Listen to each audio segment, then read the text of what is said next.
Western Spring Television, ours it is.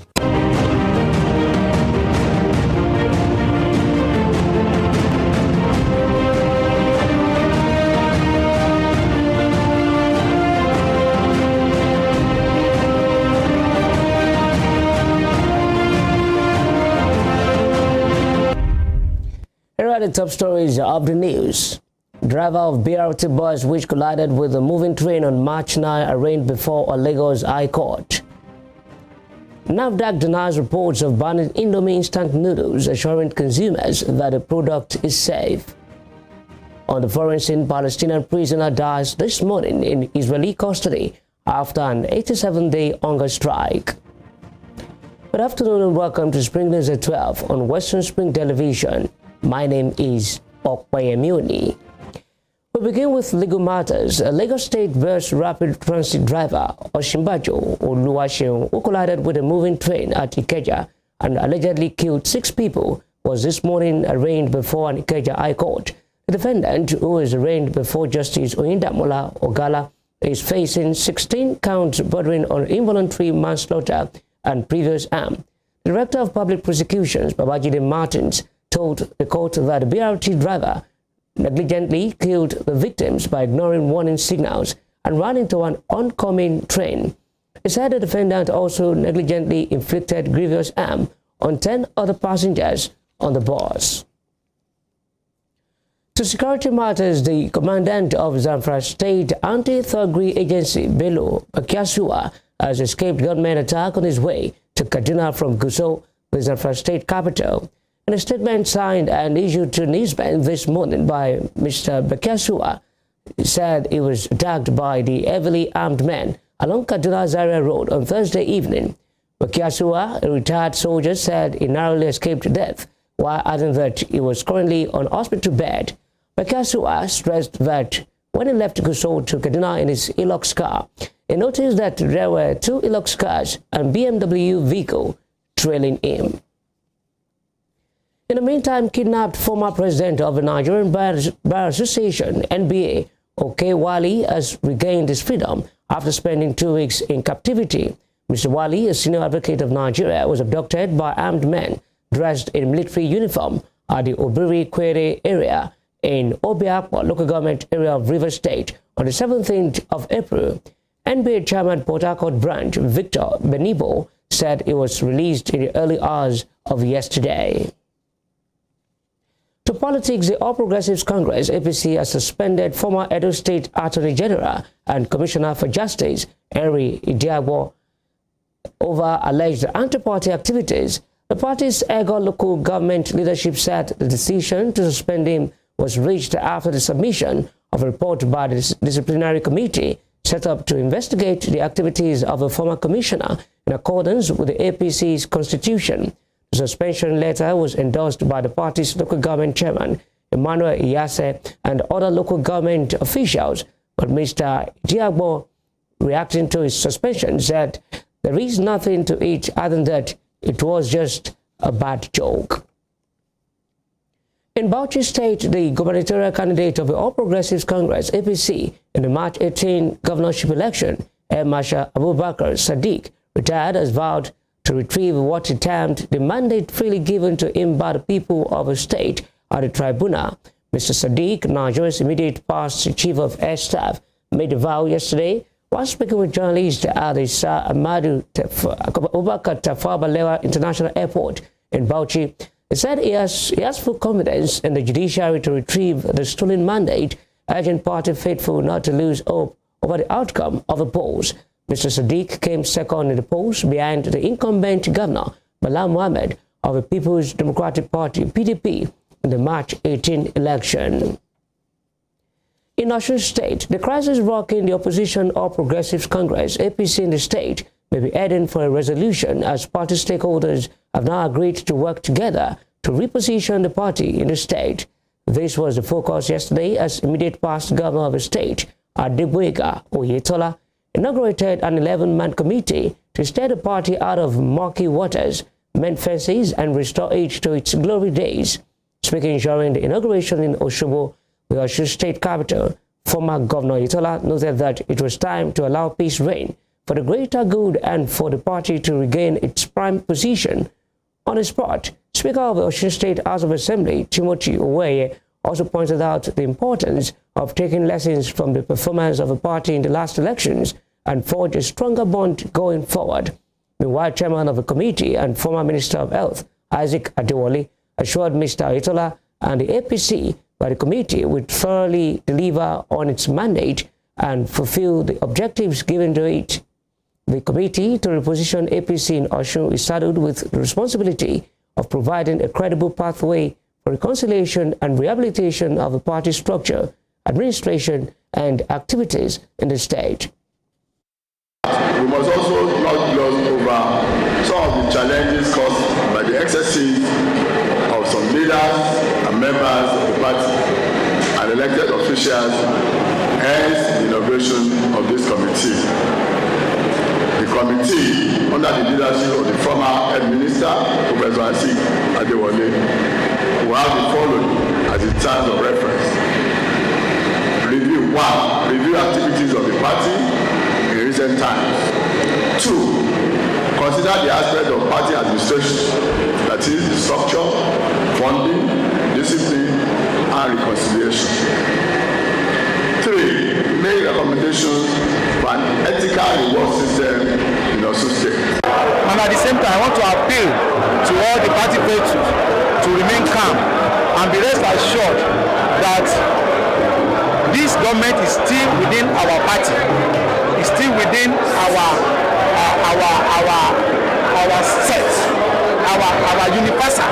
So I believe that this committee will do a human job to make sure that we bring to book those who have perpetrated in anti-party activities in the state of Osun. And at the same time, they should do the job without favor, without taunting anybody. They have to come out straight and bring anybody found guilty to book. That I, on behalf of this committee, Your Excellency, accept the onerous responsibility assigned to us in our dear state. We do not doubt the challenge, that the challenge is enormous. But as committed patriots, we shall, as passionate and caring physicians, propose ideas and strategies to heal our wounds as a progressive family and usher in a new era for the APC in Osun State. Away from politics, Governor Ademola Adeleke has said government employees play a vital role in various pressing issues pertaining to the state's socio-economic and financial sectors. The governor stated this at the Workers' Day celebration held at the Osogbo Township Stadium yesterday. Olayin Kali was at the event and files in this report.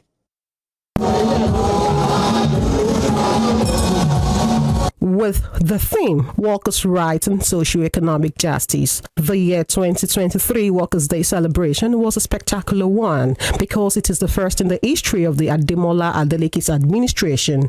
The event was held at the Osogbo Township Stadium, where the governor, Ademola Adeleke, joined thousands of Osun State workforce to celebrate with them and also emphasize on the importance and contribution of the workers towards building Osun State and Nigeria. Being the first May Day celebration in the Ademola Adeleke's administration, the governor will refer to himself as a comrade governor, has implored the workforce to join hands with him in building a prosperous future for the state. Before proceeding further, let let me make an appeal. Workers, and we, the people of Osun State, survived the inhumane rulers of yesterday. Yet, let us collectively forgive the past and join hands together to build tomorrow. Our task is to deploy the beauty of today to create prosperous future. Governor Adeleke also stated that in the history of Osun State, his administration is the first to have the labor as the first item on his governance agenda. In the history of Osun State, I am unarguably the first governor to have labor as the first item on his governance agenda.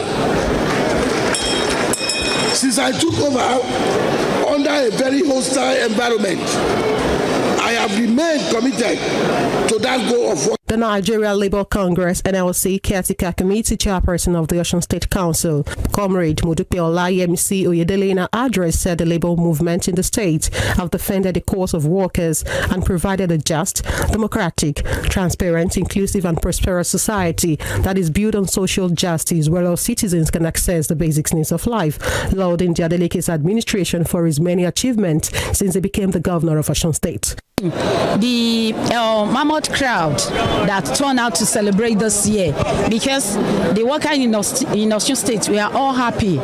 You know, since the inception of this present administration, things have really changed in Osun for the better. You know, the workers' salaries are being paid as at when due, and there are some of the workers that have gotten promotion in the past 2 years. And they have not been collected their salary based on the new level that they have attained. But this new administration have been taking care of that. So also the backlog of arrears of salary, our able governor has started making payments of that. So many things that government has been doing, enabling working environment that is making everybody to have a sense of belonging. And that is why you see every one of us here today celebrating, making merry. Chairman Joint Negotiating Council JMC Osun State, Comrade Lasun Akindele, also commended the governor on staff welfareism, thereafter urging him to employ staff into the Osun State workforce. That is we need to do that aspect to replace the retired and those that are yet to retire, because in another 2 or 3 years, nearly every office in the secretariat will be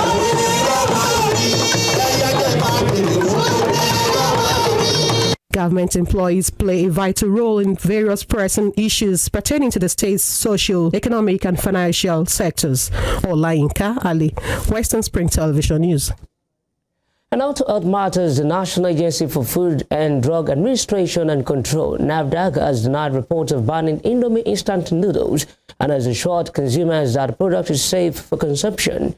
It will be recalled that health officials in Malaysia and Taiwan had claimed to detect ethylene oxide, a carcinogenic substance responsible for lymphoid cancer and breast cancer in the product, leading to a series of investigations of Indofoods, manufacturers of the product. Despite this scare, the Director General of the Health Agency, Professor Mojisola Adeye, has asked consumers not to fret over the South Asia countries' preemptive measures. Professor Adeye, in a phone conversation with newsmen yesterday, said NAFDAC has registered several local manufacturers and Indomie noodles have been safe.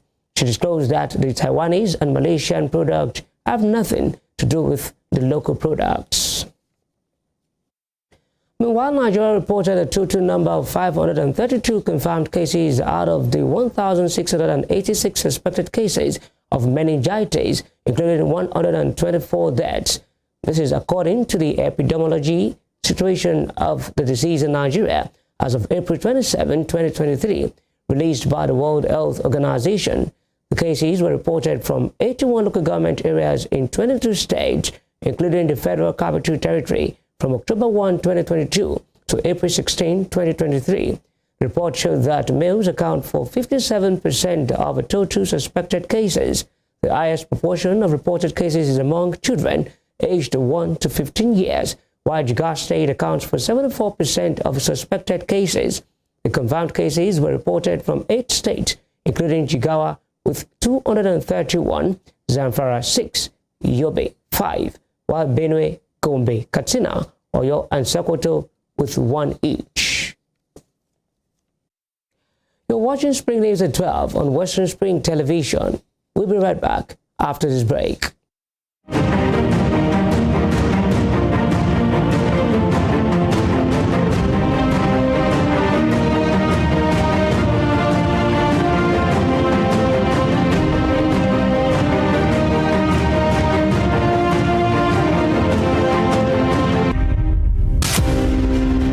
Fumilayo Ransom Kuti was an educationist and advocate of women's rights. She was recognized for her vitriolic comments against colonial policy of taxation as it affected the Nigerian women. Bere, as fondly addressed by her women followers, Fumilayo championed the initiation of universal adult suffrage, which gave an unprecedented leeway for women to contest elective offices and power to exercise voting rights. Married to a foremost educationist and teacher, Israel Oladoto Ransom Kuti, the first president of Nigeria Union of Teachers, Fumilayo Ransom Kuti was the mother of children who inherited her spirit of activism. Olufela and Be Ololari, the former, a renowned musical legend. She was the first female student of Abeokuta Grammar School and the first female to own and drive a car in Nigeria. The award recipient of Member of Order of Nigeria MON and Lenin Peace Prize, was born on 25th October 1900 and was killed on 13th April 1978 by rampaging road soldiers in Lagos. Western Spring Television identifies Fumilayo Ransom Kuti as a watershed character in history.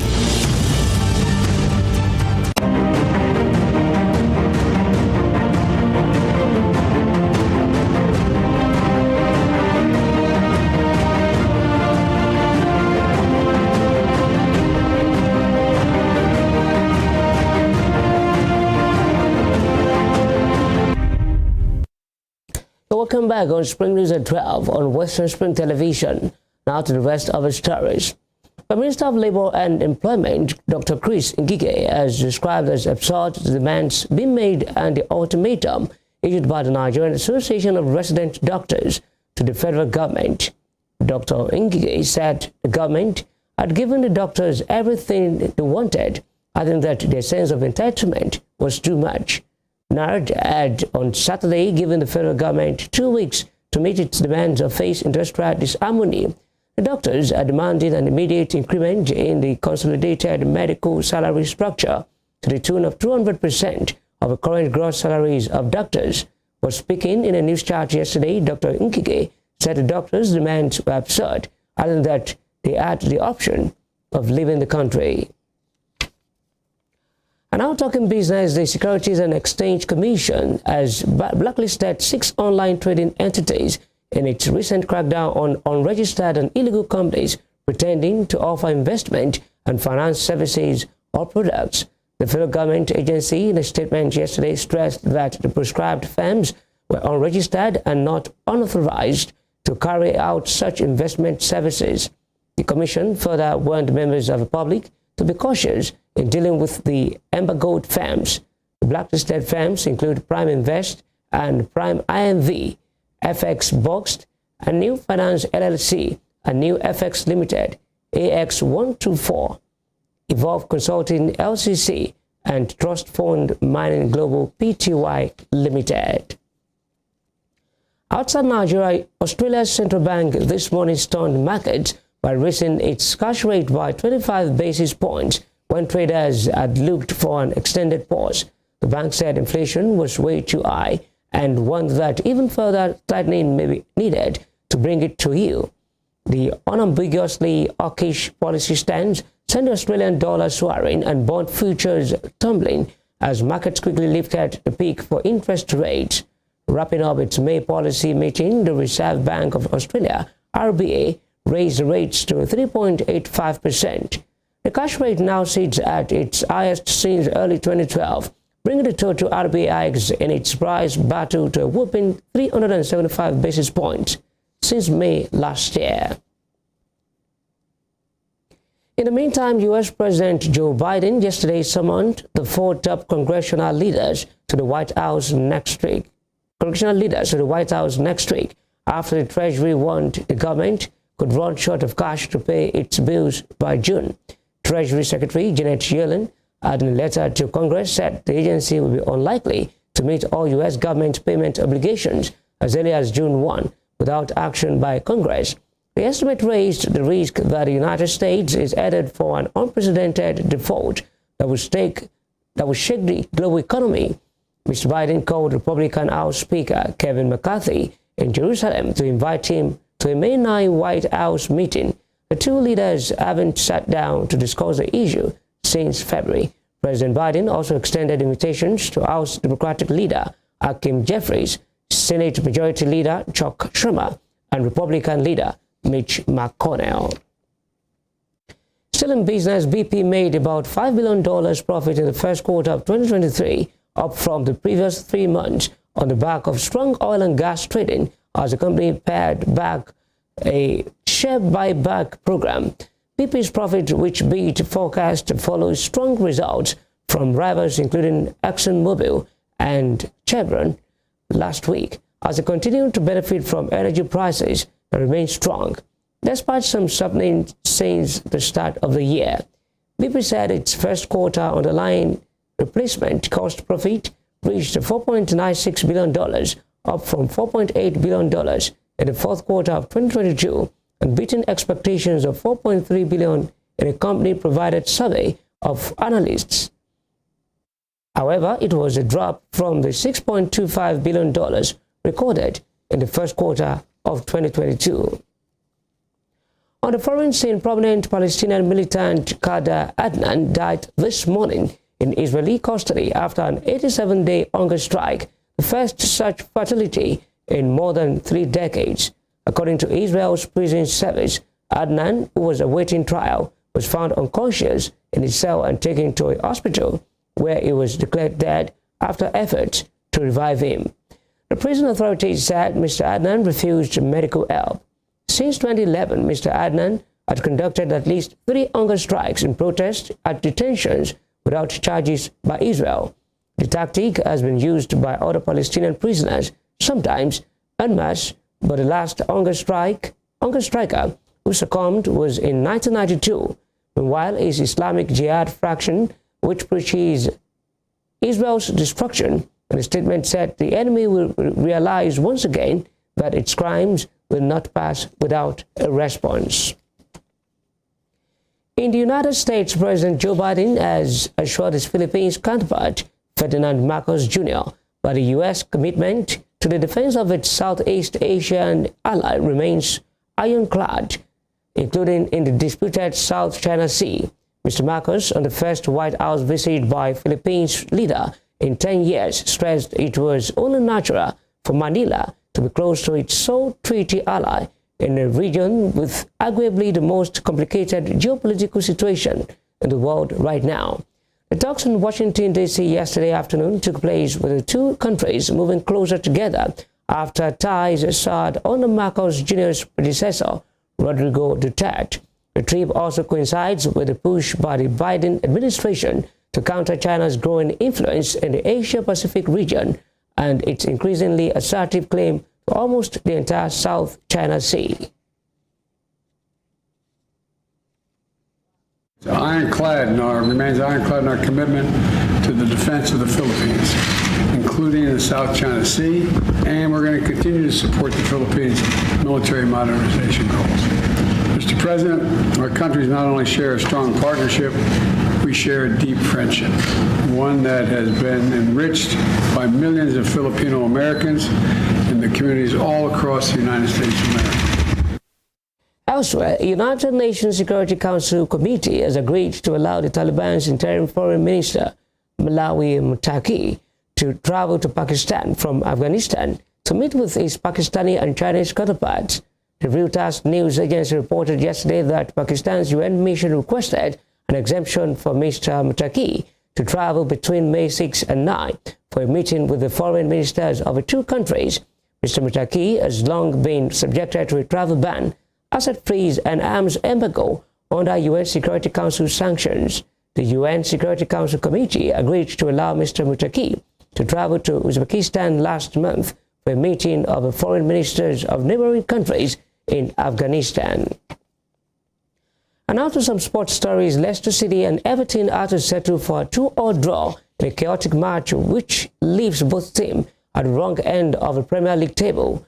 The two clubs started the game in the bottom three, but a point was enough to drag Leicester out of a drop zone on goal difference, while Everton stayed 19th, 1 point behind 17th placed Leeds. Striker Dominic Calvert-Lewin opened the scoring, but the lead lasted just 7 minutes as hosts equalized through Kagalas Yunsu before Jamie Vardy gave the hosts the lead in the 33 minutes. Pickford managed to save Madison's penalty, which proved costly as visitors drew level 9 minutes after the restart when Alex Iwobi guided in a low finish. Everton manager Sean Dyche, speaking after the game, said his team created a lot of good chances in the game. Really, better team. Yeah, I mean, look, overall we come away, we dominated the chance count, we dominated the box count, as in getting quality into the box. I must make clear, I don't want to change my story. The chance count is a funny one, but tonight it was easy on the eye. You know, these are good chances. We're creating good chances, good moments, not just, you know, shots from distance, hitting people's shins and all them sort of chances. You know, and that's the key for me is having the freedom to go and create proper chances. And you could see that, and the mentality was great. You know, I mean, look, a couple of mistakes, and I've got to be honest. You know, you come off half time. I am scratching my head with that one, you know, but that's football for you. And then Jordan makes a great save as well. And I think them kind of moments that we've got to eradicate from a performance, but lots of good in tonight's performance. We've got to take that into the 4 games coming, of course, but there's a lot of good in that performance. A really impressive opening again, and this time we got our reward. So how crucial was that? Yeah, well, it's good play. Dom's looking fitter and sharper. I mean, he missed a chance, but he's in there a lot now. He's getting in the right areas again. He's playing stronger, and he looks stronger. He looks sharp, which is great. Finishes penalty, makes a penalty, finishes a penalty. Away from football, tennis legend Serena Williams confirmed she's pregnant with her second child at the Met Gala yesterday. The 23 Grand Slam singles champion told reporters at the New York fashion show that there were 3 of them on the red carpet when she arrived with her husband, Alexis Ohanian. The couple welcomed their first child, Olympia, in October 2017. Williams wrote in Vogue magazine last year that she wanted to move away from tennis and focus on growing a family. Before we end the news, there is a recap of our top stories. A Lagos State bus rapid transit driver, Osinbajo Oluwaseun, who collided with a moving train at Ikeja and allegedly killed 6 people, was this morning arraigned before an Ikeja High Court. The National Agency for Food and Drug Administration and Control, NAFDAC, has denied reports of banning Indomie instant noodles and has assured consumers that the product is safe for consumption. On the foreign scene, prominent Palestinian militant leader Kader Adnan died this morning in Israeli custody after an 87-day hunger strike, the first such fatality in more than 3 decades. You can follow us on our social media handles on Facebook, Instagram, and Twitter at Western Spring Television. You can also watch us live on our YouTube channel at Western Spring Television. That ends Spring News at 12. I am Okwaye Muni. Thanks for watching.